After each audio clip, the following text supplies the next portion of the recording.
Okay, this is going to be a real tutorial on how I integrate YouTube and Twitch chat on the same page.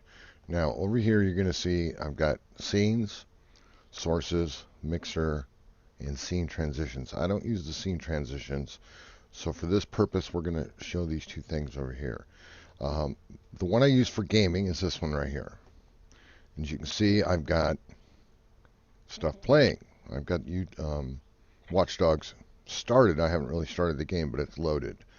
I also am using a Watch Dogs 2 startup screen where this shows my music video, the chat, a couple of jiffies I got running. For the purposes of this video, I'm going to use a blank screen that shows what I'm doing. Let's go back to the game. Now, you're going to go to Share, Broadcast Gameplay, YouTube, Start Broadcast. So now you're broadcasting to YouTube. You can see upper right hand corner, it's going to show it broadcasting. So we're going to go to the blank screen so it's easier to see. Now, on my sources, I've added a YouTube source. Okay, now under YouTube, I need to grab the chat from YouTube. So I open a browser. I go to my own YouTube gaming page where I should be broadcasting. You can see it broadcasting there. Click on that. It opens up another page. Upper right hand corner,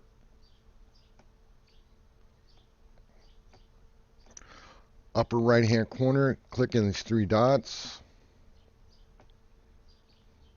Pop out chat. Copy that link. Select all. Copy. Now you can close the main page. I leave the pop-out one open so I can test it and look at it. Okay. That's a button I've got. Okay. So now under the YouTube source that you had created a source, and the source is not local file. You're using this URL, and you're going to put your pop-out you just copied, you're going to paste it in there. Okay? And you have to do this each time you start the connection to stream on YouTube. Not like Streamlabs on Twitch. You have to do this each time. Now, width is 300, 200 height, 30 frames per second. Here's the background right here. You can pause this video to look at how the background is. And I think that's in the link that I'm going to put in the description.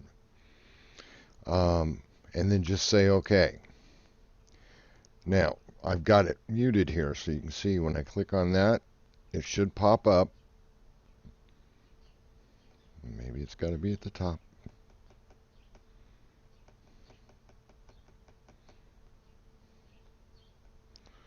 Let's try that again. Oh, test 1, 2, 3. There it is. Now, for the crop, you right-click, filters, the color key, use a custom color. Custom color is 01010B. Here's what I'm using for the smoothness and the opacity. And then under the crop, to make it fit to where I want it to put it, I make the box this size. Once you have that set up, you can always change the size by doing this. Okay? Now, similarly, I do the same thing with Twitch chat. Okay? Twitch chat, I call it Twitch chat. It's right here. Now let me mute the Elgato. Here's my Twitch chat, right? Even though you can't see it because there's nothing being said in the Twitch chat, I'm going to open up my console, streamer, and I'm just going to type in blah, blah, blah, blah, blah, and it will show up. So you can do the same thing with the Twitch chat. Now the Twitch chat you have to copy from Streamlabs once. Once you do that URL copy, which is right here, Streamlabs in a widget. Okay. For that one, I use this width, this height, this frame, and then I don't know that I'm using a crop. Filters. I am.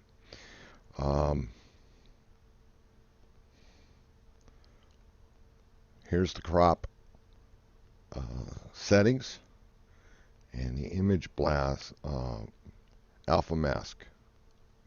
Color channel 000 and then a bunch of F's. And opacity is 100. Okay, so that's for that. I will probably come back with a little bit more.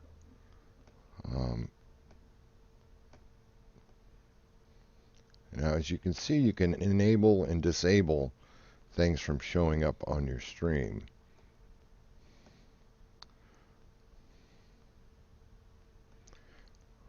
OBS is very versatile. Some of the things that I do, like my startup screen, when I want to do Heavy Metal Mondays, I do that. And you can lose Ankbot, put it back.